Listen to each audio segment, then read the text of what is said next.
So what would it be like if you could invite Jesus over for dinner? Did you know that you actually can? Jesus said, invite the needy to dinner. Good morning and welcome to 755 Live. For about 5 minutes, you'll hear all about easy to remember soundbite versions of what Jesus said. And the point is to help you experience life to the fullest, the Jesus way. Today's Jesus Said comes from Luke 14, 12 through 14, and you can find that at our Bible plan at bible.today.church. But this morning, we're going to read verse 1 for a little bit of context here, and we'll be reading from the New Living Translation, where Luke 14:1, one Sabbath day, Jesus went to eat dinner in the home of a leader of the Pharisees, and the people were watching him closely. Now, this was an important thing.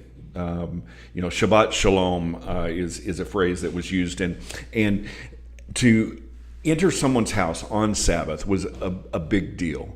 To be invited was a great honor. There was a lot of preparation, a ritual. If you've watched The Chosen, you see how Sabbath is displayed there. The movie or musical Fiddler on the Roof has some of the same stuff. And so in verse 7 of Luke 14, everyone is trying to get the good seats at this Sabbath meeting, the seats of honor. So in response, here's part of the teaching that Jesus gave. Luke 14, 12 through 14. Then he turned to his host. When you put on a luncheon or a banquet, he said, don't invite your friends, brothers, relatives, and rich neighbors, for they will invite you back, and that will be your only reward. Instead, invite the poor, the crippled, the lame, and the blind. Then at the resurrection of the righteous, God will reward you for inviting those who could not repay you. So understanding this in context as a Sabbath meeting, this was a weekly worship experience. And they had kind of turned it into a private party.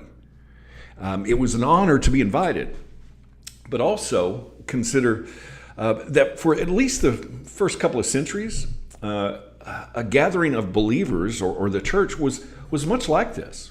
It included a meal like a Sabbath gathering. In fact, they called it an agape feast, a love feast. But when we gather together, luncheon, banquet, meeting, whatever, it's not a private party. It's almost like Jesus is saying, don't have private parties just for insiders. Invite the needy, those who don't fit, those who can't pay you back for your generosity. So instead of just inviting people that are like you, invite the poor, the crippled, the lame, and the blind. That's where the heavenly reward is. Private parties make us feel good, but that's the only reward that we'll ever get. Temporary. But when we invite the needy to dinner, the rewards are eternal. And often we treat this command like it's optional. But Jesus didn't say every once in a while when you put on an event. He said, when? Now, part of our vision at Today Church is we are all about people. Everything is an outreach. Everyone has a place. And yeah, we've done a couple of community meals. We have helped and supported some homeless ministries and other missions like that. But this command isn't about special events or special ministry endeavors. It's about a lifestyle of hospitality, welcoming guests. And we talk about a guest mentality rather than a visitor mentality. What does that mean? Well, you prepare for and expect guests. Visitors just show up. Are we ready for guests? Are we prepared for them? Are we inviting and expecting them? So the question is, who are you inviting? If someone important was going to be a dinner guest in your home, you would probably clean things up, put out the good dishes and the name brand paper plates or whatever. Well, you would do your best to make a good impression. And Jesus said that when we do good for the needy, we are actually doing it unto and for Jesus. That means Jesus could show up at any of our events. He might be represented by someone poor, crippled, lame, blind, an outcast. Who is that? That's Jesus. That's what he said. So shouldn't the unexpected guests be our VIPs? I'm challenged every time I read this. Who am I inviting? Who am I expecting? Who am I welcoming to my private little parties?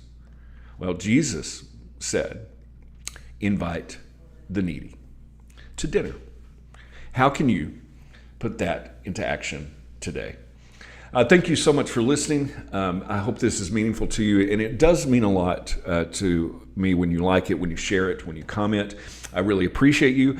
I hope that you have an amazing day, and I hope this time together has helped you live life to the fullest, the Jesus way. And remember, follow Jesus today. Love first.